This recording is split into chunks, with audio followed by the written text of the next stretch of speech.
वंदे मातरम भारत माता की है। मित्रों, आज एक ऐसे सच्चाई के तह में जाने की कोशिश है जिसका जानना हम लोगों के लिए बहुत जरूरी है।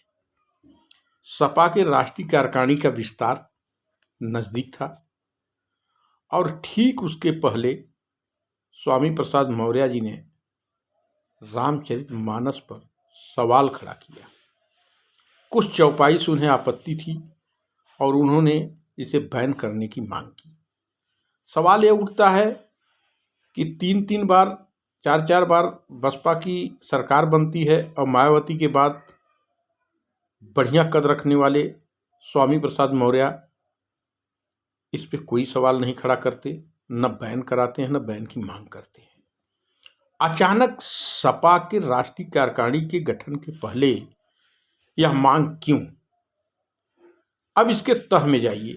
समाजवादी पार्टी खुद को पिछड़ों की पार्टी कहती है और स्वामी प्रसाद मौर्य विधानसभा की एन पहले बड़े ही सातिराना ढंग से भारतीय जनता पार्टी को गच्चा देकर सपा में शामिल होते हैं और उनको यह लगता है कि तमाम पिछड़े को वोट उनके कारण भाजपा में गई थी और उसको हम लेके सपा में आ जाएंगे,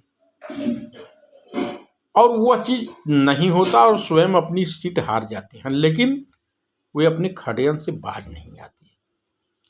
उन्होंने दलितों, पिछड़ों को गुमराह करने के लिए रामचरितमानस के कुछ चौपाइयों पे बिना अर्थ समझे जाने षड्यंत्र पूर्व ढंग से सवाल खड़ा किया और सवाल खड़ा करने के बाद सपा के अंदर ही अपनी एक पिछड़े और दलितों की अलग से लाइन खींची उन्होंने। और इसके कुछ दिन 1 दिन के बाद अखिलेश से कार्यालय में, सपा के कार्यालय में उनकी मुलाकात होती है। विशेष सूत्रों के हिसाब से उनको राष्ट्रीय कार्यकारिणी में जगह नहीं मिलना था। सपा में रहकर यह मुद्दा उठाए और उठाने के बाद अखिलेश के गले पर उन्होंने तलवार लटकाया कि मैं सपा छोड़ सकता हूं। क्योंकि राष्ट्रीय जनता दल, बिहार में राष्ट्रीय जनता दल के कोटे से शिक्षा मंत्री ने भी यही काम किया था और उनके स्वामी प्रसाद के बयान को बल मिला। उसके बाद अखिलेश यादव से कार्यालय में मुलाकात हुई, वहां बात हुई, राष्ट्रीय सचिव के लिए अखिलेश यादव ने पेशकश की और स्वामी प्रसाद मौर्य ने बड़े बारीकी से इनकार कर दिया। एक चतुर राजनीति का परिचय दिया उन्होंने। अब अखिलेश के सामने एक समस्या आ गई कि अगर स्वामी प्रसाद मौर्य इस ढंग का षड्यंत्र करने के बाद दल छोड़ते हैं तो कहीं न कहीं पिछड़ों और दलितों का वोट उनसे दूर होगा।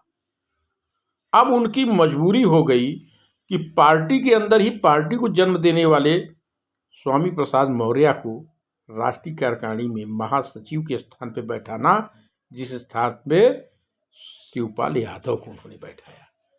सोचिए, रामचरितमानस पर विवादित टिप्पणी करके षड्यंत्र रच के स्वामी प्रसाद मौर्य ने जो तलवार अखिलेश यादव के गले पे रखी, अखिलेश यादव ने अंततः उस तलवार के डर से स्वामी प्रसाद मौर्य को इसलिए महासचिव बना दिया, राष्ट्रीय महासचिव, कि कहीं यह व्यक्ति बगावत करके पार्टी के अंदर से झटका देकर बाहर गया तो काफ़ी कुछ नुकसान करके चला जाएगा।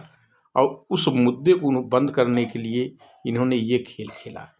लेकिन मैं बता दूं, आप लोग लिख के रख लीजिएगा, आज का तारीख, समय, लोकसभा के ठीक पहले यही स्वामी प्रसाद एक खेल और करेंगे।